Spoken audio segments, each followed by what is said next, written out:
जय हिंद। आज के टॉपिक में हम लोग चर्चा करेंगे ज्योग्राफी के अगले पार्ट में, जिसे हम लोग एस्ट्रोनॉमी यानी अंतरिक्ष विज्ञान के नाम से जानते हैं। इसमें हम लोग अध्ययन करेंगे स्टार यानी तारा के बारे में, जानेंगे कि तारा का निर्माण किस प्रकार से होता है और इसकी जो अवधि है वे कितनी होती है, क्या तारा का भी अंत होता है, सूर्य क्या एक प्रकार का तारा है। तो आज हम इसी टॉपिक को लेकर के आए हैं और आप अगर हमारे यूट्यूब चैनल में नए हैं तो आप हमारे यूट्यूब चैनल से जुड़ सकते हैं। यहाँ पे हमेशा प्रत्येक दिन अलग अलग टॉपिक के माध्यम से आपको प्रत्येक सब्जेक्ट पढ़ाया जाएगा, जो कि बिल्कुल फ्री है। ठीक, तो चलिए शुरू करते हैं ज्योग्राफी यानी भूगोल के बारे में। इसमें हमने आप लोगों को बताया था ज्योग्राफी का ही पार्ट है जियोलॉजी, जिसे हम लोग भूगर्भ विज्ञान कहते हैं। ठीक है, ये ज्योग्राफी का ही पार्ट है, इसी का पार्ट है, भूगोल का ही पार्ट है टोपोग्राफी, जिसे हम लोग स्थलाकृति विज्ञान कहते हैं। हम जियोलॉजी के बारे में पढ़ा चुके हैं और टोपोग्राफी के बारे में हम पढ़ा चुके हैं। आज हम लोग चर्चा करेंगे एस्ट्रोनॉमी के बारे में, जिसे हम लोग अंतरिक्ष विज्ञान या खगोल विज्ञान के नाम से जानते हैं। ठीक है, क्या चीज के बारे में चर्चा करेंगे? एस्ट्रोनॉमी, इसे हम लोग अंतरिक्ष विज्ञान या खगोल विज्ञान कहते हैं, अंतरिक्ष विज्ञान या खगोल विज्ञान के नाम से जानते हैं। ठीक है, तो चलिए शुरू करते हैं। एस्ट्रोनॉमी में हमें अभी अध्ययन क्या करना है? एस्ट्रोनॉमी का मतलब होता है अंतरिक्ष विज्ञान। आप ऊपर जितना भी चीज देख रहे हैं, चाहे वे तारा हो, चंद्रमा हो, सूर्य हो, जितने भी चमकते हुए चीज देख रहे हैं अंतरिक्ष में, वे सभी खगोल विज्ञान में आते हैं, एस्ट्रोनॉमी में आते हैं। चाहे वह धूमकेतु हो, पुच्छल तारा हो, चाहे ग्रह हो, क्षुद्र ग्रह हो, जितने भी चीज हैं वे सभी क्या चीज में आते हैं? अंतरिक्ष विज्ञान यानी कि खगोल विज्ञान में आते हैं। इसमें आज हम लोग अध्ययन करेंगे तारा के बारे में, जिसे हम लोग इंग्लिश में कहते हैं स्टार। क्या कहते हैं? स्टार कहते हैं। ठीक है, अब हम लोग समझ लेते हैं जो तारा है उसका निर्माण किस प्रकार से होता है। और इससे पहले हम लोग जान लेते हैं जो तारा है, हम तारा कहते किसे हैं, तारा में क्या होनी आवश्यक है। तो सर्वप्रथम तारा में जो है अपना ऊष्मा होना चाहिए। क्या होना चाहिए? अपना ऊष्मा होना चाहिए एवं अपना क्या होना चाहिए? प्रकाश होना चाहिए। तारा में अपना ऊष्मा एवं क्या होना चाहिए? प्रकाश होना चाहिए, जिसे हम लोग क्या कहते हैं? Heat and light. Heat and light यानी जिसमें ऊष्मा है, अपना तापमान है, टेम्परेचर है, और जिसमें अपना प्रकाश है, जो कि एक दूसरे को ऊर्जावान कर सके, उसे ही हम लोग तारा कहते हैं। ठीक है, अब हम लोग समझ लेते हैं जो स्टार है, जिसे हम लोग हिंदी में कहते हैं तारा, इसका निर्माण किस प्रकार के माध्यम से होता है। ठीक है, तो जब स्टार्स का निर्माण होता है तो ये एक विरल गैस होता है। क्या रहता है? ये एक विरल गैस रहता है, जो कि आपस में बिखरे हुए रहते हैं। ठीक है, इसे हम लोग विरल गैस कहते हैं, विरल गैस कहते हैं। जब ये जो गैसें हैं ये आपस में जब संकेंद्रित होने लगती है, यानी एक दूसरे के नजदीक आने लगती है, ठीक है, तब हम लोग इसे नेबुला कहते हैं। क्या कहते हैं? नेबुला, जिसे हम लोग हिंदी में निहारिका के नाम से जानते हैं। क्या कहते हैं इसे हिंदी में? नेबुला यानी निहारिका कहते हैं। ठीक है, और ये जो है जब ये गैसें आपस में संकेंद्रित होने लगती है, एक दूसरे के पास आने लगती है, इस प्रकार से एक दूसरे के पास अगर आ रही है, ठीक है, तो जब एक दूसरे से मतलब काफी घर्षण करेगी तो उसमें क्या होगा? घर्षण करने से क्या होगा? आग उत्पन्न होगी। जैसे ही इसमें आग उत्पन्न हो गया तो ये क्या हो गया? ऊष्मा, यानी कि इसमें इसके पास अपना हीट आ गया और ये प्रकाश देने लग गया। तो ये तारा का रूप लेता है। क्या चीज का रूप लेता है? तारा का रूप लेता है। क्या चीज का रूप लेता है? तारा का रूप लेता है। ठीक है, अब हम लोग समझते हैं जो तारा होते हैं, तारा में भी तो ईंधन होगी, क्योंकि जो हम लोग एलपीजी का उपयोग करते हैं उसमें भी तो ईंधन होती है। ठीक है, तो हम तारा में कैसा ईंधन होता है? क्या इसमें भी एलपीजी होती है? बिल्कुल भी नहीं, इसमें एलपीजी नहीं, इसमें हाइड्रोजन से हीलियम में संलयन होता है। हाइड्रोजन से हीलियम में क्या होता है? संलयन होता है, और यही ईंधन का काम करता है, जिसके माध्यम से जो तारा है वे प्रकाशमान होते हैं और अपना क्या देते हैं? प्रकाश ऊष्मा देते हैं एवं प्रकाश लाइट देते हैं। ठीक है, और ये जो तारा की जो अवस्था है ये प्लाज्मा अवस्था में रहता है। प्लाज्मा अवस्था। अब भाई प्लाज्मा अवस्था किसे कहते हैं? प्लाज्मा अवस्था कहते हैं कि जो सॉलिड भी हो एवं लिक्विड भी हो, ठीक है। जिस प्रकार से अलकतरा को हम कह सकते हैं, यानी वो पूर्ण रूप से ना ही सॉलिड है ना ही लिक्विड है, पानी के माध्यम से नहीं है लिक्विड, वे क्या है सॉलिड भी है और लिक्विड भी है, ठीक है। हम अगर बात करें प्लाज्मा में खून की बात कर सकते हैं, ठीक है। वो भी जो है खून भी जो है पूर्ण रूप से लिक्विड नहीं है और पूर्ण रूप से सॉलिड नहीं है, तो ये प्लाज्मा का एग्जांपल्स है। स्टार में अब हम लोग बात कर लेते हैं, क्या सूर्य भी एक स्टार है, क्या सूर्य भी तारा है? तो जी हाँ, सूर्य भी एक तारा है जो कि हमसे सबसे करीबी तारा है, ठीक है। जिसकी दूरी की बात करें पृथ्वी से तो 14,97,95,900 किलोमीटर है, ठीक है। कितनी है? 15 करोड़ किलोमीटर इसकी दूरी है, ठीक है। अब हम लोग बात कर लेते हैं, सूर्य भी क्या है? एक तारा है, और सूर्य की जो अवधि है वो 5 बिलियन साल हो गया है, यानी सूर्य जो है कितना प्रकाश दे चुका है? 5 बिलियन। और ये 5 बिलियन के बाद ये क्या बन जाएगा? लाल दानव का रूप ले लेगा। अब हम समझते हैं आगे की प्रक्रिया, लाल दानव किसे कहते हैं।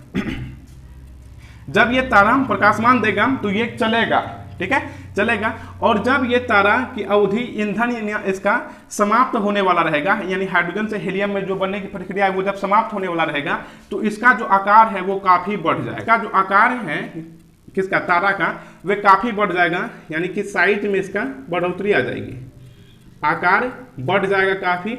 और इसकी जो ईंधन है वे क्या हो जाएगी? घट जाएगी। क्या चीज की? जो ये तारा है, स्टार है, ठीक है, स्टार की, ठीक है। आकार काफी बढ़ जाएगा और ईंधन भी घट जाएगी। हमारे जो सूर्य हैं ये 5 बिलियन साल के बाद जब इसका आकार काफी बढ़ जाएगा और ईंधन घट जाएगा तो हम लोग इसे रेड जाइंट कहते हैं, जिसे हम लोग हिंदी में कहते हैं लाल दानव। क्या कहते हैं? लाल दानव। क्या चीज के नाम से जानते हैं? लाल दानव के नाम से जानते हैं, ठीक है। क्योंकि इसका आकार बढ़ जाएगा, काफी बड़ा हो जाएगा, ये है ना, काफी बड़ा हो जाएगा। और इसका जो ईंधन है वे, यानी कि हाइड्रोजन से जो हीलियम में संलयन हो रहा है वे समाप्त हो जाएगा, ठीक है। इसका जो ईंधन है 90% यहाँ पे समाप्त हो जाता है, ठीक है। अब हम लोग समझते हैं यहाँ पे नीचे में लाल दानव के बाद क्या प्रक्रियाएं होती है। लाल दानव को हम लोग रेड जाइंट कहते हैं, ये लाल दानव है, ये 90% इसका एनर्जी समाप्त हो जाता है, ठीक है। अब हम लोग समझते हैं लाल दानव के बाद तारा का क्या होने लगता है? अंत होने लगता है। क्या होने लगता है? अंत होने लगता है, ठीक है। तारा का अंत 2 प्रकार से होता है, एक छोटे तारा है तो उसका अंत अलग होता है, और एक बड़े तारा है तो उसका अंत अलग होता है, ठीक है। छोटे तारा एवं बड़े तारा, ठीक है। छोटे तारा में से कितना? तो जो सूर्य से यानी कि 1.5 गुना छोटे हो, यह चंद्रशेखर सीमा है। 1.44 गुना अगर छोटा है तब, ये 1.44 क्या है? ये चंद्रशेखर सीमा है, शेखर सीमा है, ठीक है। चंद्रशेखर सीमा से अगर 1.5 गुना छोटे हैं, ठीक है, तो ये जो है लाल दानव जो है, जिसे हम लोग रेड जाइंट कहते हैं, ये क्या चीज का रूप ले लेगा? तो ये जो है श्वेत वामन का रूप ले लेगा, जिसे हम लोग व्हाइट ड्वार्फ के नाम से जानते हैं, श्वेत वामन।